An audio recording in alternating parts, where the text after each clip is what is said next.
to be attentive even as we begin today's training session. Yes, last week we were introduced to topographic mapping. That's by Joy and Lawrence. And today, as he has said, as he has rightly said, it's a kind of there is a point of integration between hydro analysis and topo analysis because by the time you are trying to produce your topographic map, you need to you know, include elements of hydrology. So you need to include it in your topo map, and that's the essence of this tutorial. I won't take you through how to through the processes of generating your surface features that are related to hydrology. Yes, so that's basically that for today. So I'll be sharing my screen. I hope others that are in transit will be able to, join us very soon, and if not, they will catch up online. Before I proceed, please, David, can you hear me very well?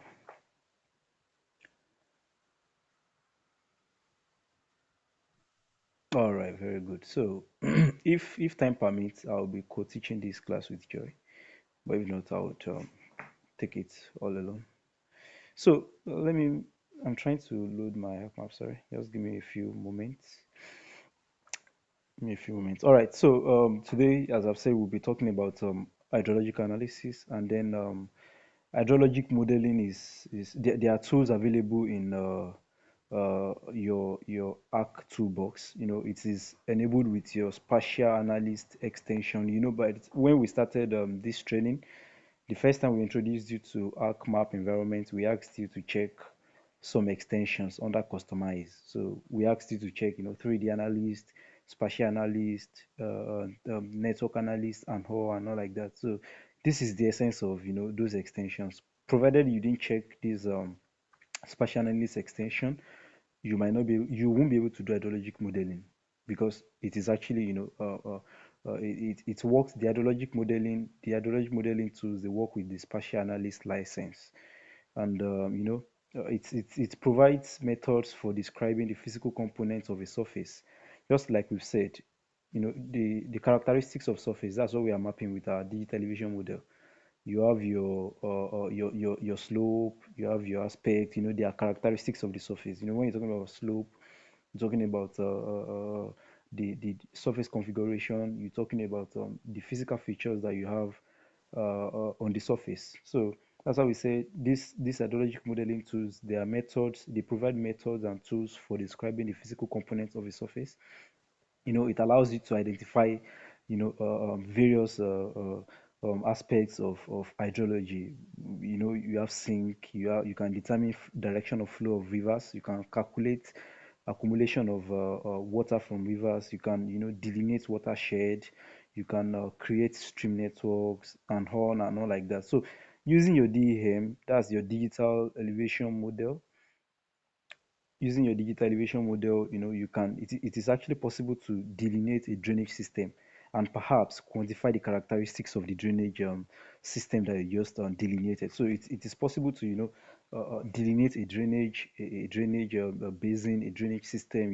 You have your rivers, then you can calculate or quantify the length of the river. You can do so many things with your hydrologic analysis. So let me share my screen. Let me share my screen right now so that everybody will be on the same page.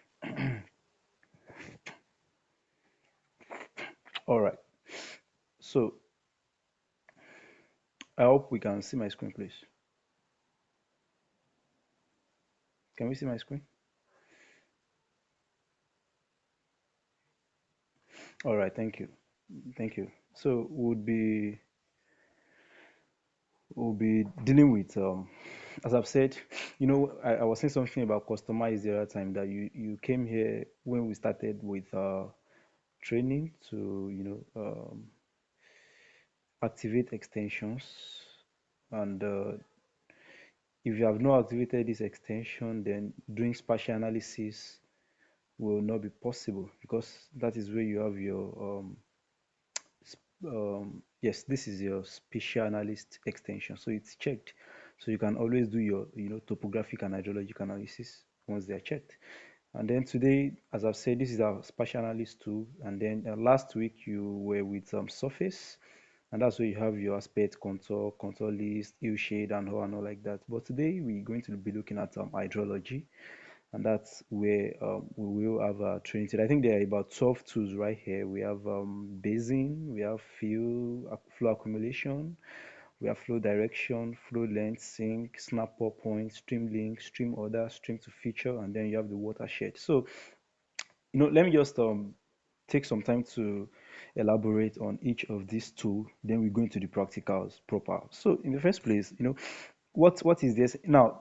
Don't forget that these tools were arranged alphabetically from B to W. So it doesn't mean that okay we have to use them like accordingly like this. Why? Because in hydrologic analysis, your the output of a particular tool might be the input of another particular tool. It's just like a company producing flour. That's their own end product. That's their output. But then a bakery will use the output of a particular flour, let's say flour mill.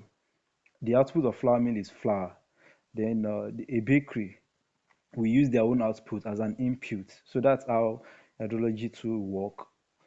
You use the output of a particular tool to generate another set of data. So that's how it is. So as I was saying, you don't have to like uh, take the tools out like the way they are arranged. They are just arranged alphabetically. So if I want to do basin for instance, right now, if I want to delineate a basin, I might not have the right data set to do it because I don't have flow direction generated already. I don't have so I don't have flow direction. So it means I cannot go ahead with my basin delineation. So you have to take it one step after the other, not minding the order in which they were arranged here. So in the first place, I would like to, talk about each of the two and their purpose. Why do we have these two and why we are using them? Now, the first one I'll be talking about is sync. Now, this sync is usually, an incorrect value. It's more like errors. It's more like errors and holes on your digital elevation model. So let me bring in my digital elevation model. I hope everybody has the digital elevation model in the first place. I believe we used it last week, so we should have it with us today. Okay, so my digital elevation model.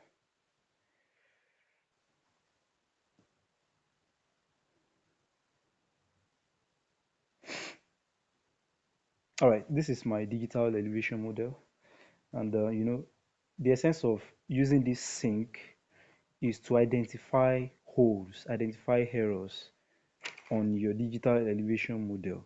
So it's more like it's more like looking for depressions. When you have depression, when water flows into depressions, the water cannot flow out. So you have to identify your sink first. Then you use fill to correct those errors. So those errors identified by sink will be corrected or rectified using fill. So fill is just like clearing the identified errors by sync. The good news is most times we just go to fill straight because sync is just going to identify, it's not going to do anything to it. So it's better to just use fill straight away such that the errors will be corrected once and for all. And then the next tool I'll be talking about is the flow direction. Flow direction shows it is a tool that shows the direction in which water would flow out of each cell. Don't forget that this is a raster data. And we've talked about the fact that we've differentiated between raster and vector. We say vector data are discrete data. They are stored with explicit X, Y, and Z values. But your raster data are presented in pixels and grid cells. So as you are looking at this digital elevation model, it's not a vector data, it is a raster data. And so it's based on reflection of the sun on the surface of the earth. So that's how they're able to generate this digital elevation model. And then it's each as this digital elevation model is, it has varying contrast. based on what? Reflectivity. They have varying contrast, and that's why you could differentiate. Okay, this place is a depression, this place is a plain, okay, this place is an island or whatever, whatever. So they are based on reflectivity of the surface. So flow direction is just telling you that, okay, from each cell, if you zoom it very well, you see that, okay, as we've discussed in the first class, they are represented by what? Just like a picture. You have grid cells, pixels and grid cells for your raster data. And then the next tool that I'll be talking about is flow accumulation. Flow accumulation is just trying to tell you where water, like collection of water, where water, accumulates to in a particular digital elevation model. So it shows that accumulation of water even as the water flows. Then the next thing is basin. I've discussed the flow accumulation, and then I'll be talking about a basin. Your basin is the basin shows area where water is collected, and it can be used to identify areas that are liable to flooding. Same thing for your watershed. Yes, watershed too. It represents the extent to which each stream can drain out. So it means if there is a particular river here, this is River Benue, and this is River Niger. So the watershed is just talking about the fact that, okay, peradventure, provided River Niger overflows, like peradventure it flows to peak, what extent can it get to? That is what watershed is doing. So you see it when we do the practical. So it might be, something around here or around here. So it's telling you that, okay, if this river flows to the full capacity, where is it going to flow to? Like which part or outside its bank will it get to? So you can use that one to, do flood vulnerability analysis too. And the next thing we'll be talking about is Streamlink. Streamlink. Now, what do we call Streamlink? Streamlink is just to connect streams together. It shows how streams are linked or connected. So by the time we start the practicals, you see that at the early stage, the streams might look disjointed, but if you use Streamlink, it's going to, connect those disjointed streams. And then the next one is the stream order. Stream order is just it assigns numeric values to your rivers, like to show the magnitude of a river. So you cannot compare the magnitude of River Honor or yes, River Honor or River Ocean to River Niger. They have different magnitudes. So that's the sense of River Order. I think we must have heard about River Order, first order stream, second order stream, and third order stream. So first order streams are more like unbranched streams, that is streams that have no branches. And then second order is when a first order stream and a first order stream meet, they form a second order stream. And when a second order stream and another second order stream meet, they form third order stream. Now the idea is just that when rivers of the same magnitude meet, they form a river of a higher magnitude, a higher order. So if one and one meet, they form two. If two and two meet, they form three. If three and three meet, they form four. If four and four meet, they form five. So that's how rivers increase in order. The twist to the matter is if order one and order two meet, then it retains the higher order. That is order two. If order two and order three meet, it's still order three. If order three and order four meet, it's still order four. Nothing changes. But if rivers of the same magnitude meet, they form the next order. And then the next one I'll be talking about is the stream to feature tool.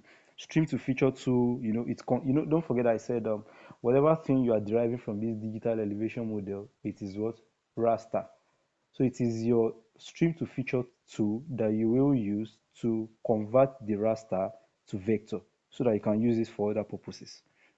That's about that. And then before I proceed with the practicals, I want to make it clear that why we need to go through these whole processes, that especially for flow accumulation, if you are not interested in getting your stream feature, getting your stream order, stream link and all, you might not need to do flow accumulation. But if you are interested in getting a river network, then you must calculate your flow accumulation. Before you can get your flow accumulation, you need to know your flow direction. So that's what I was saying the other time, that before you can perform an operation using these hydrology tools, then some prerequisites, some pre-operations must take place.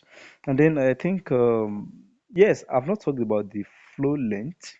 Now, the flow length tool determines the length of the flow path, either upslope or downslope. When we say a river is flowing up, normal, when you see a river, you should know that a river is flowing from a highland to lowland, just like we have in this digital elevation model. The river Niger is flowing from upland here down to south southern part of Nigeria, where you have relatively low land and sedimentary basin. So a river cannot flow from lowland to highland. It's not possible. I mean, the river is under the influence of gravity, so it flows down slope. So flow length is just determining the length of flow path, either upslope or downslope, from each cell within a given watershed. And it is ideal for calculating the travel time of water through a watershed. I think that's for the theories, and I would like to go into the proper practicals, so to speak. So join me as we take this blissful ride together. All right. Let me. I hope last week we were taught how to clip a particular area of interest from whatever data we have. So I will still use the Ibadan North local government area that we used last week. So what you do, if you let me just refresh you with this. So you right click on this, go to the attribute table, and I could just come to name two. Name two is where I have the names of the local government areas, and then I can sort it ascending. Just right click or double click on this column. But I'm trying to right click so that you all can see. All right, so let me just sort it ascending, and then I have it listed A to Z. So I'm looking for Ibadan North.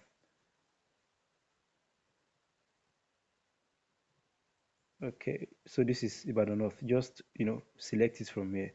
It marks it on your map here. So the next thing you do is go to Windows.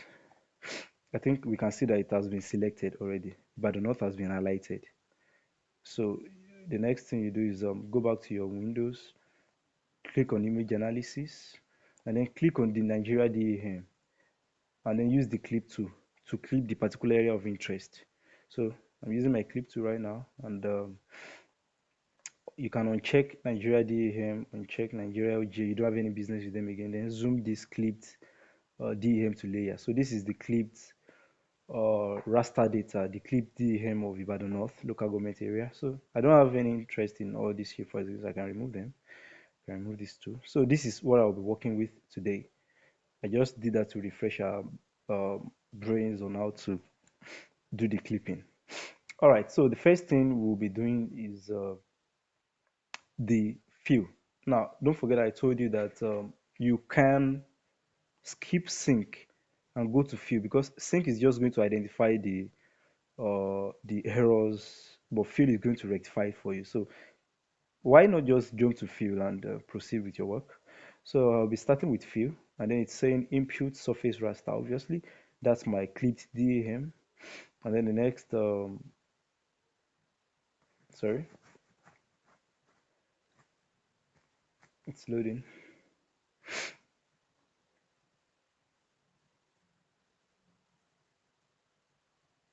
All right. The next is output surface raster. Don't forget that wherever you have your output surface raster, that's you defining where you want to save your work. So click on where you want to save your work. I want to save it at 5 class. So I think, yes, this is where I'm saving it. So let me just put it as few, then save, run it. Okay.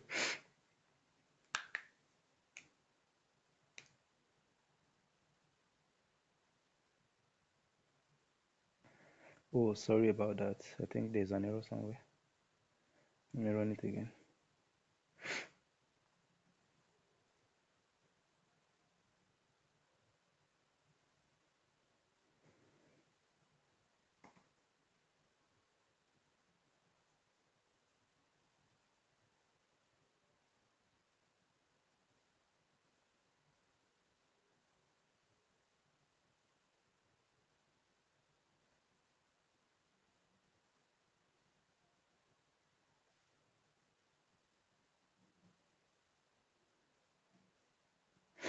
I hope you can all hear me, please.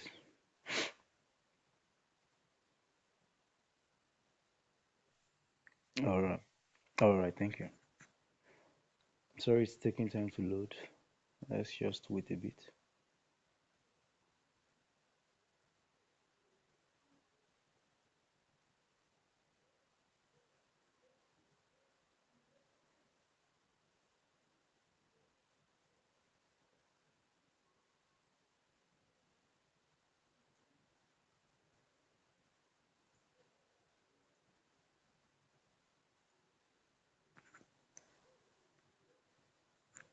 Sorry, I don't know why it's taking so. Okay, good. So we have our fuel already right now. So I don't know what caused the first error, but then thankfully we have the fuel now. So and well, I might not be interested in this clipped Nigeria DM again because it's this is a rectified version now. So I might just want to do away with it. But let me just keep it for now. And then the next thing you do is your flow direction, your flow direction, and then you do not use this again because this has not been rectified. Like the holes and errors here have not been rectified. So you use fill as your new input. So input surface raster, you use your fill, and then the output flow direction raster. That's where you want to save your work. So you just say, let me just use flow direction. Okay, all right. Okay, so you click on flow direction. So flow direction uses figures. It uses numbers to indicate direction. So you say one, you say 1, 2, 4, 8, 16, 32, 64, and 128. So that's how flow direction indicates direction of flow. And then don't forget that we said this is a raster data. You could see how they exist in pixels. In pixels, you could see this is like a mosaic. So that's how your raster will appear. All right. So the next step is your flow accumulation. Flow accumulation, and don't forget, I told you that the output of a particular operation might be the input of another operation. And just like we see now, we have the input flow direction raster. So it means before you can do your flow accumulation, you need to have done flow direction. You need to have performed the flow direction operation. So you come here and put your flow direction here, and then the output accumulation raster where you want to save your work. So let me just have it as a flow accumulation. David, are we together?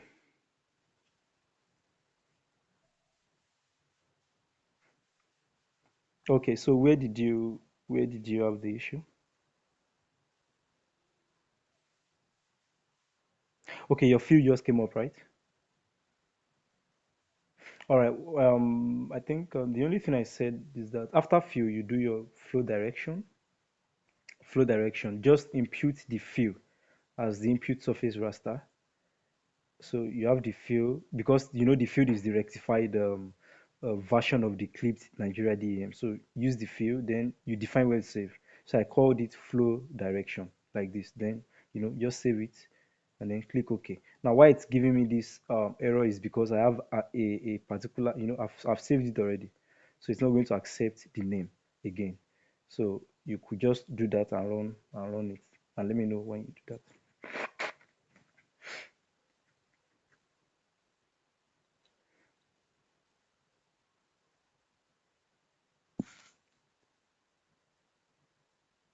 Are you running? Sorry. All right.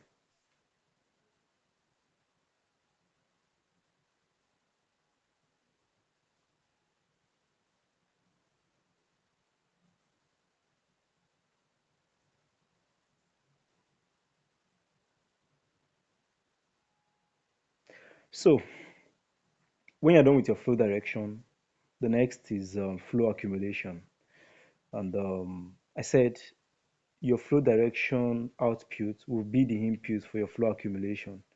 So you see it here, input flow direction raster. So before you can do your flow accumulation, you must have done flow direction. So just input your flow direction here, and then you define where you want to save your work. That's output accumulation raster. So I'll call it flow accumulation. Are we together, David?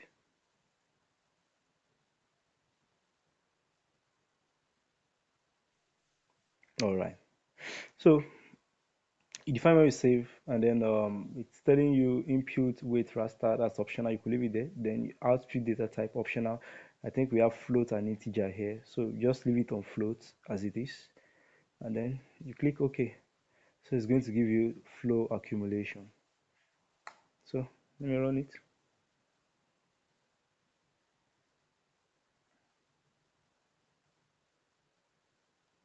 So this is the result of your flow accumulation.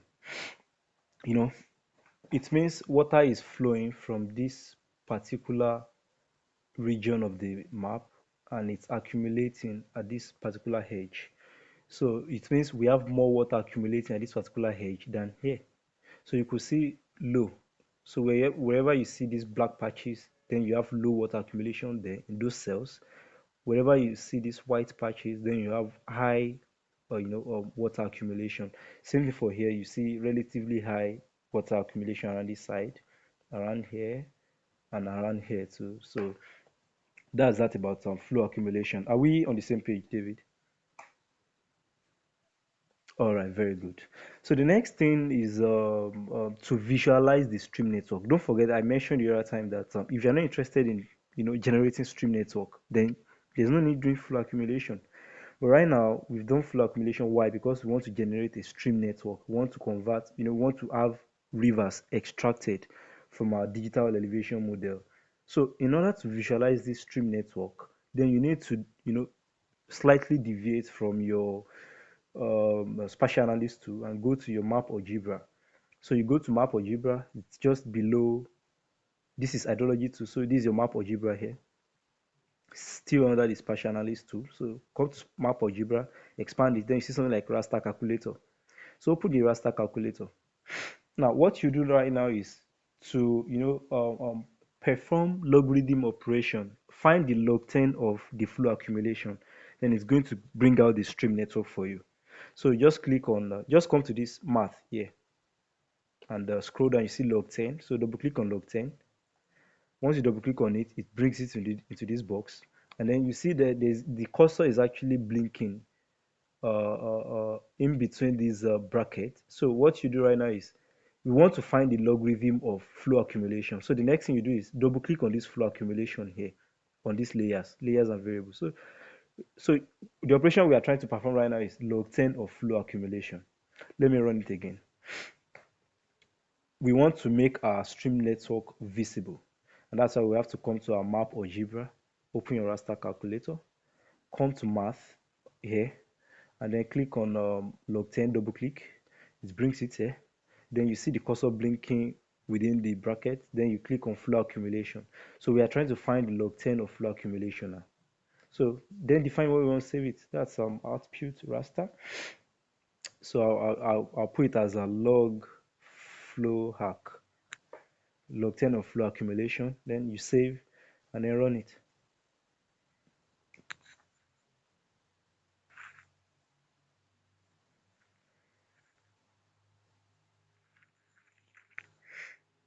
All right, very good. So we are getting to the end point bit by bit. I think we've been able to use 4 tools and then plus sync, which we didn't use. So that's 5 out of 12. So we are getting there bit by bit. So this is how your tributaries, your stream network looks like. But then this is not the end point.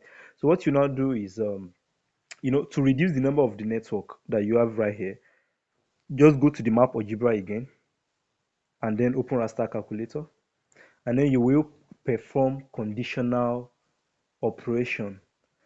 You write a conditional operation to reduce and make your stream network more visible and to reduce the number of tributaries. So there are two ways to do this. There are two ways to do this, and I'm going to teach you the two ways. The first thing is come to this conditional operation panel here. So double click on condition, double click on it, it brings it here. Then click on the data. Okay, it's frozen. Okay, okay. I don't know. Can you see it now? Is anything moving? Oh, really?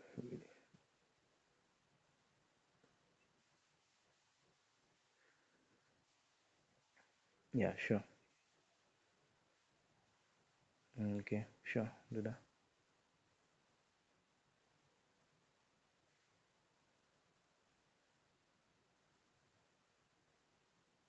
Okay. I want to believe we can see it right now.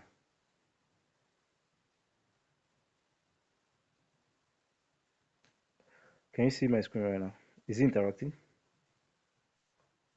All right, very good. So, but you got how we did the logarithm of flow accumulation, right? All right, very good. So the next thing is to go back to your map or Jibra and open your raster calculator and perform a conditional operation on this conditional pane here. So double click on condition. I said there are two ways, two methods, and I'll teach you the two methods.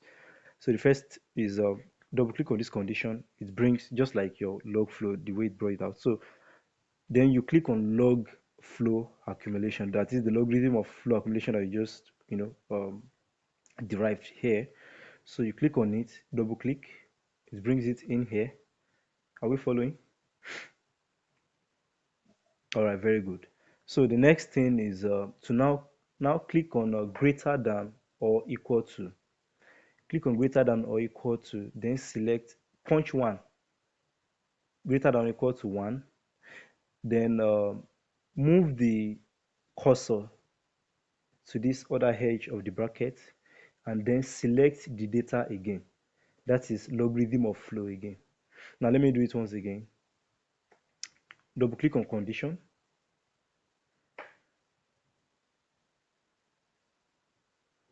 I think my screen is frozen again, so I'm trying to make sure it's working. Sorry about that. Sorry,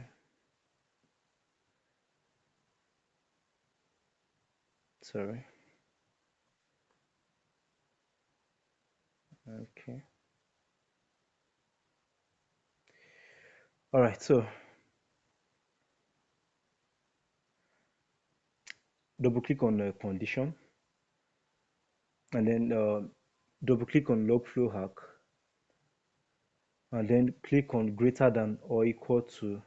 Click on one, then move your cursor to this other edge, and then double click on your data again. That is log flow hack. Now, why did I select one? Why I selected one is every cell, we've done flow accumulation, and then we've done logarithm of flow accumulation, and we are trying to do condition of logarithm of flow accumulation. Now, every cell that has one or more cell flowing into it will be represented under this conditional log flow. So if if you put 100 right here, if you put, let's say, 100, what you are trying to say is every cell that has 100 other cells flowing into it will be represented. So you might not have, if it's not in a very dense, if it's not in a place where there is a very dense river network, maybe in the south southern part of Nigeria, you might not have places like this. You understand? So you need to like select values that are reasonable for such areas like southwest and northern part of Nigeria. So it means if you put 100, or let me say 50, you are trying to say that every cell, maybe a single cell that has 50 other cells flowing into it, that is what will be represented when you perform this operation. But for now, we are dealing with Ibadan North, so we might not have as much cells like that. So you just select greater than or equal to 1. Then you run your, define where you want to save it. So let me say con log flow. Yeah, let me just say okay. Let me say con log 1, conditional logarithm 1, and then save, and then uh, click OK. If your conditional operation is not correct, it's going to tell you right away that okay, your expression is wrong. It's going to tell you that your expression is wrong. But if it's not, then you have your way. So this is what I'm talking about. This is what your conditional logarithm will give you. This is how your log flow comes out. You see, it's very, very jam-packed, it's clumsy and all. But then you're just trying to use this conditional logarithm operation to slim the river network down into something like this. You're trying to use it to slim it down into something like this. So I think we can see the difference between the log flow and then the conditional log flow. Now, the second method that I said I was going to teach as regards how to reduce the number of tributaries. So it's still under raster calculator. So just come to your raster calculator and click on conditioner, just like we did the other time. Double click on it. Then click on flow accumulation. That's your log flow accumulation again. Then click on greater than or equal to. Then impute the number that you want. Just like I said, I imputed 1, such that each cell that is flowing into a particular cell where water is being accumulated will be represented, just like I said the other time, just like I explained. So if I want to use 100, I just punch 100, then move your cursor to this other edge and impute 1. But right now I'm using 1 here too. So I just, write my expression like this. Let me just go again. Come to your conditional operation, double click on it, then click on your log flow accumulation, just like we did the other time. I think my screen is frozen again. Can you see my screen?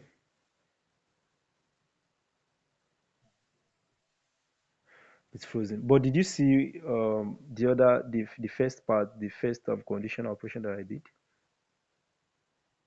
All right, very good then, very good. So I'm just trying to run the second one. All right, so what you do as usual, come back to your, sorry, okay, come back to your raster calculator, then double click on your conditional tool, and then double click on your log flow accumulation, just like we did for conlog 1 that I just put here. So double click on it, then impute the sign that you want, the boolean operation that you want. So I would put greater than or equal to 1, and then move your cursor to this part and select 1 again, and then define what you want to save. So I'll call it conlog 2,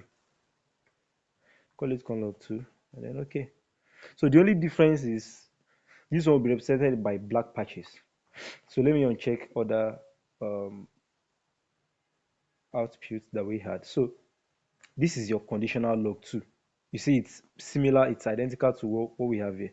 But then this one is in, black patches. This one has low and high value, but this one just has just one value. So I'm just showing you that, okay, we have like several ways of, writing your expressions, and then everything will still come out as you want it. So that's the second method, but I'm not going to be using that today. So let me drag it down a bit and then uncheck it. So this is the one I'll be using for the sake of this training. All right, that's that about that. Now I said something the other time that what's the essence of your stream link? Why do you need to use your stream link? I told you that you see that in some cases your rivers might look disjointed. Some lines might be fading and all, something like here. So that is the essence of using your stream link. So you are going to use the stream link to make them to aggregate your stream network. But before I do that, let me just quickly do the basing. So this is basing. So it's asking you to use your flow direction raster. So, and I've unchecked. So let me just check it from here. Can we see my screen? Hey, I think it's frozen again. Okay, good. Okay, I was saying you want to perform the basing operation. So you click on open the basing catalog. So you input your flow direction raster, because I've unchecked, so I have to like come back to check it. So your flow direction raster, then your output raster. So let me just say basing, save it and run it. Click OK. Then this is your basing. It tells you which areas have low water collection, something like here, and then which areas have high water collection, something like here, just like we saw when we did our flow accumulation the other time. So this is your basin, and then the next thing I'll be doing right now is the stream link, just to see how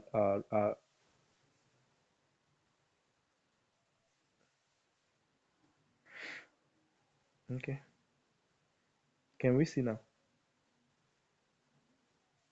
All right, so this is the result of the basing operation that I just performed. This is the result of the basing operation. So let me just uncheck it and continue with our stream link.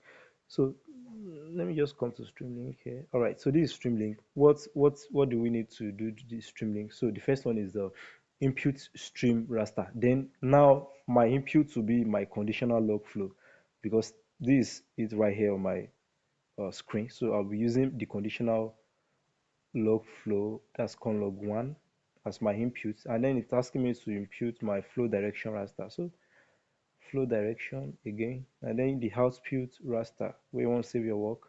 So this is stream link. All right, so you save it and run it.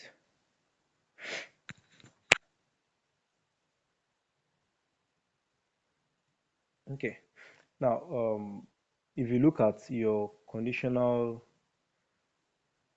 log flow, you could see that this place is disjointed with this part, but right now when you have your stream link, they are linked already. So that's the essence of the stream link. You could see so many parts that look that you know that look like they fade or something right here, but with your stream link tool, you'll be able to aggregate your streams, aggregate the rivers, and generate a reasonable network. All right, so I can uncheck my conditional log flow and then continue with the next operation, and this is the stream order. This is the stream order. So I'll come back here and open my stream order, and then it says input stream raster. Then obviously I'm going to use my last output, which is the stream link. I hope we are together. All right, very good. So I want to perform my stream order. So I'll input stream raster. I'll use my stream link. Yeah. Then input flow direction raster. So your flow direction, you see how important it is. So click on flow direction. And then this is the output raster. So let me just have it as stream order. Let me just put the so that it won't tell me that my name is too long. So let me just put a stream order. Save it. Now it's telling you what method of stream ordering do you want. We have two stream ordering methods. We have the Strala and the Shrieve, but then the most popular is the Strala method. So you use the Strala method. That's what I was trying to explain the other time, that when two rivers of the same magnitude meet, they form a river of a higher order. So when you have stream order one, a first order stream, another first order stream meeting, they form a second order stream.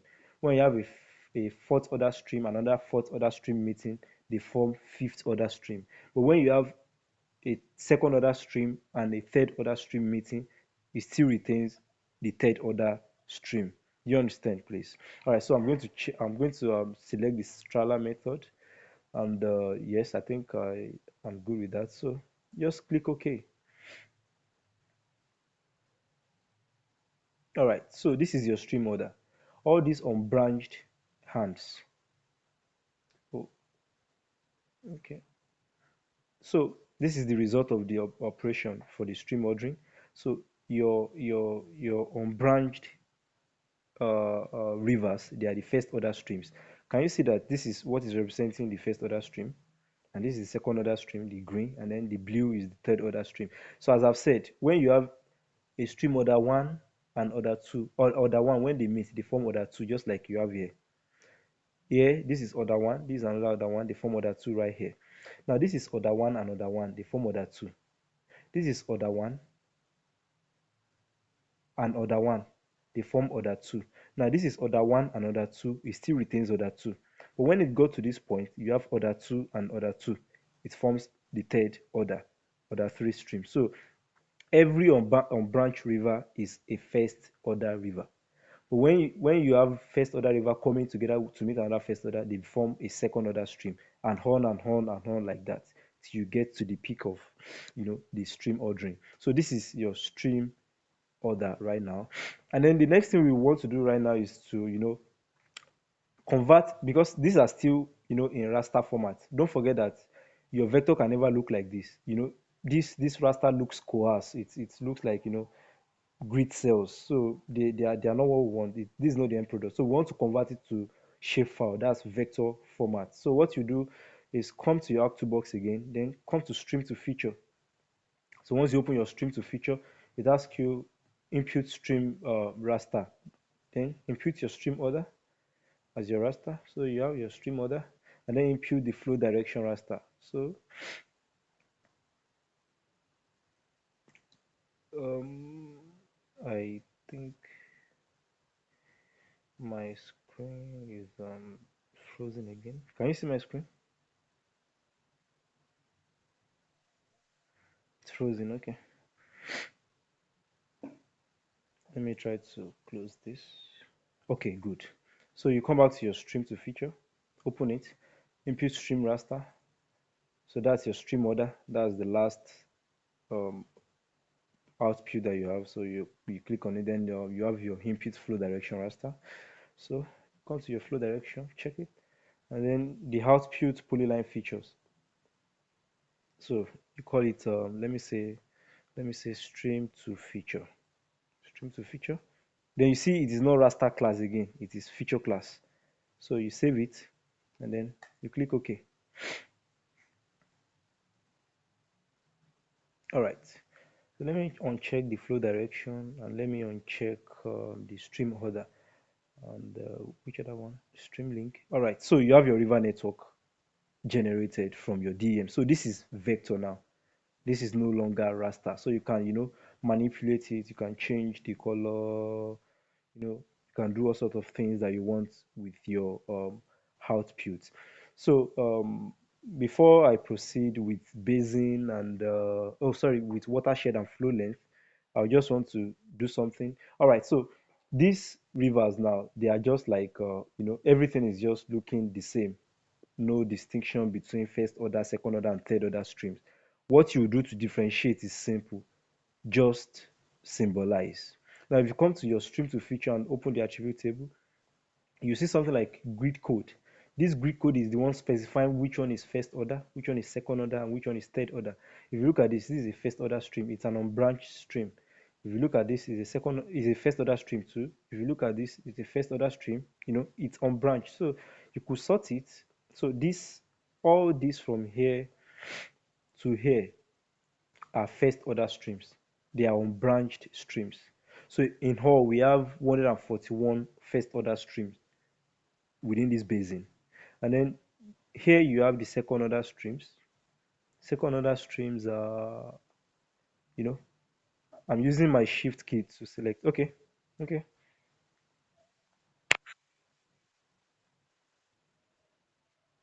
Oh, okay. Yes, the tutorial is being recorded, so you could always have access to it afterwards. Just pay attention. All right, so I'm just using my shift key to select all this within the attribute table. So in all, we have 31. Oh, sorry, did I say 141 first order? So the first order streams that we have here are 83. We have 83 first order streams, and the second order streams are um, 39. And then we have third order streams, they are 19. So can you see the third order streams? So what you do right now is just symbolize your map, your stream to feature this shapefile. Just symbolize it with the grid code, since it's the one representing the order of each, river segment. So just right click on the layer in the attribute in the table of contents rather. Then go to properties.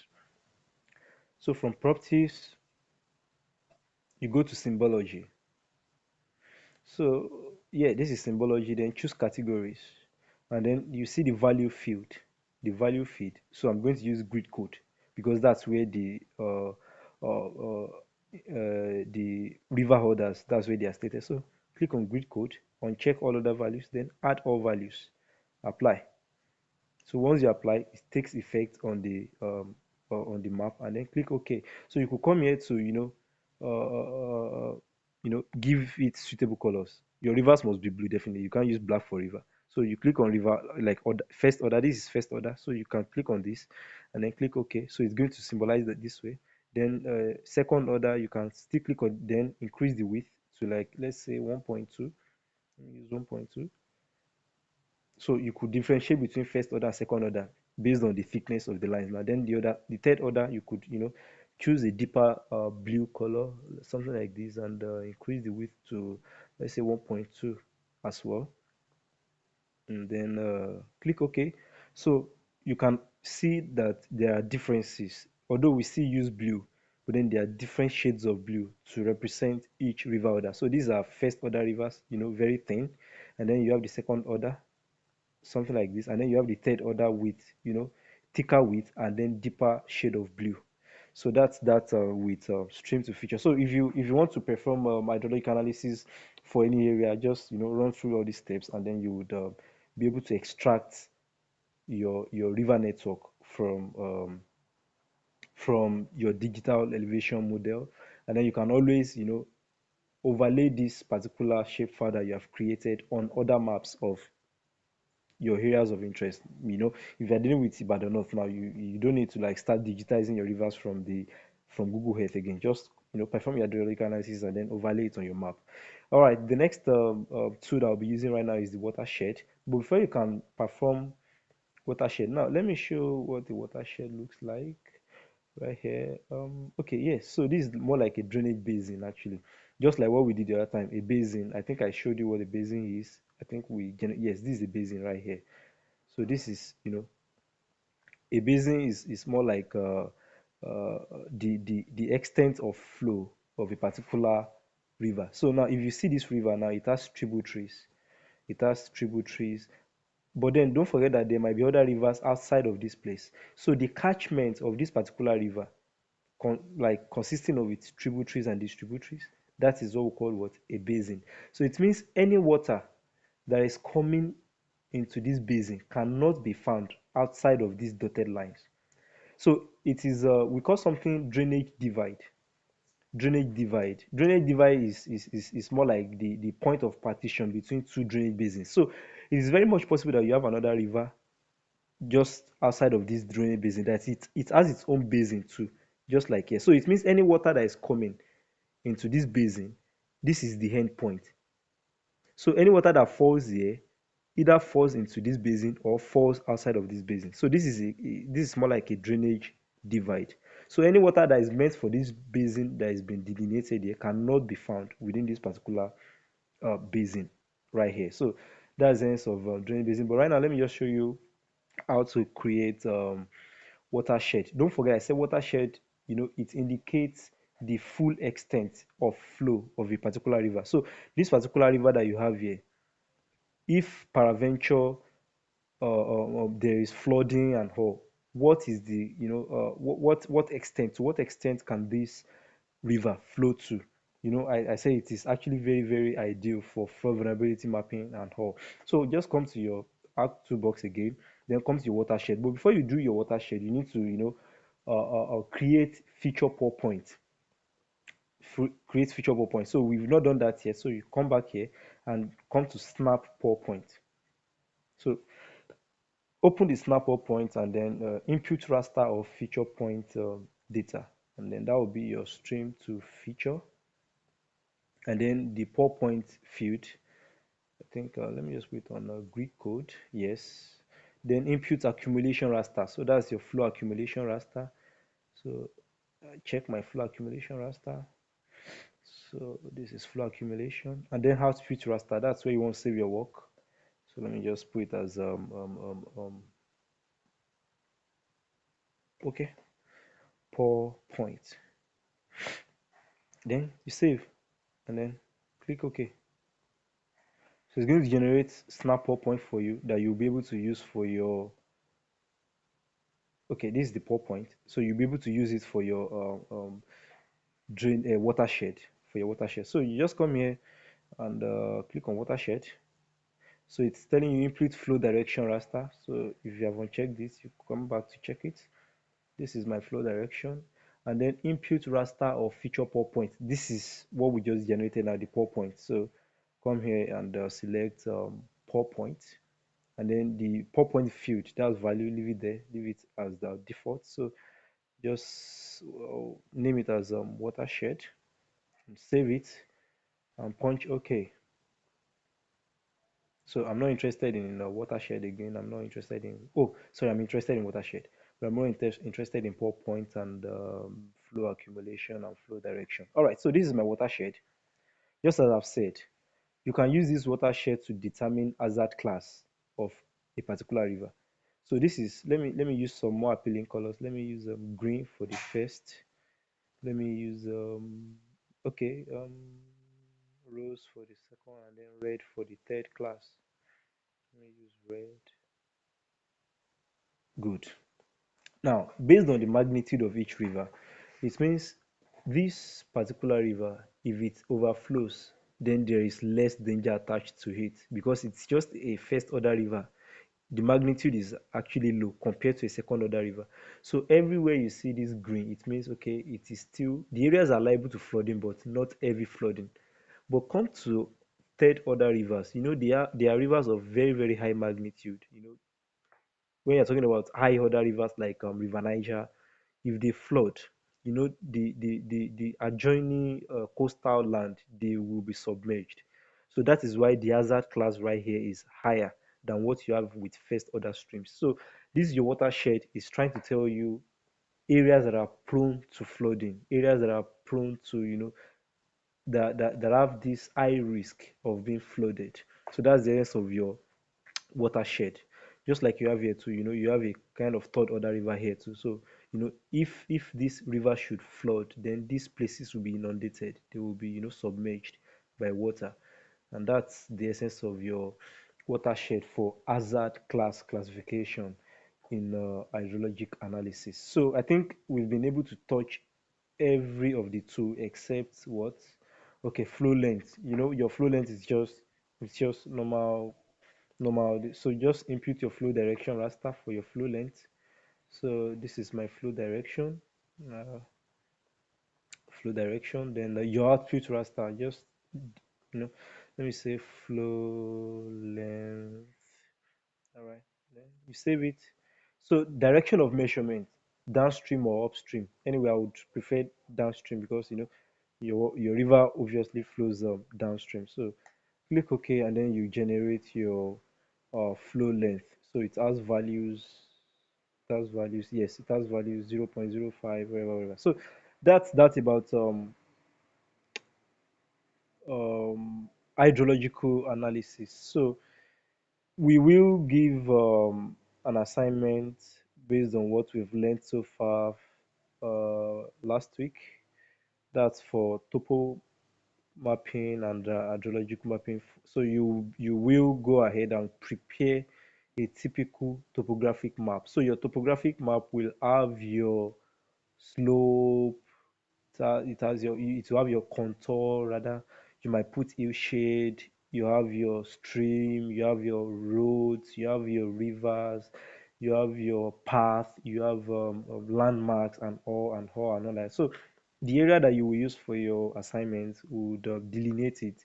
For fairness sake, we'll give it to you, and from there would proceed with the next class. So before we can proceed with the next class, please make sure you create your own topographic map. So we'll make samples of topographic maps available for you, so you can see how to go about it. So the features that you cannot derive from your digital elevation model, like your landmarks, your path, like footpaths, go ahead with your Google Earth to derive them. That's one of the reasons we had to take you through how to generate data from Google Earth in the first place. So try as much as possible to, we will make the instructions for the assignment available by the close of the day, like by before midnight today. We'll make it available for you, and then you can always proceed with the assignment.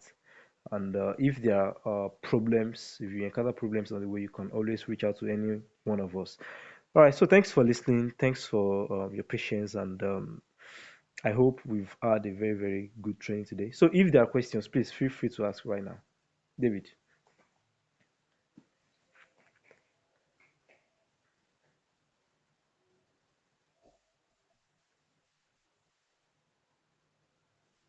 All right, very good. So I'll make the video available on our YouTube channel, and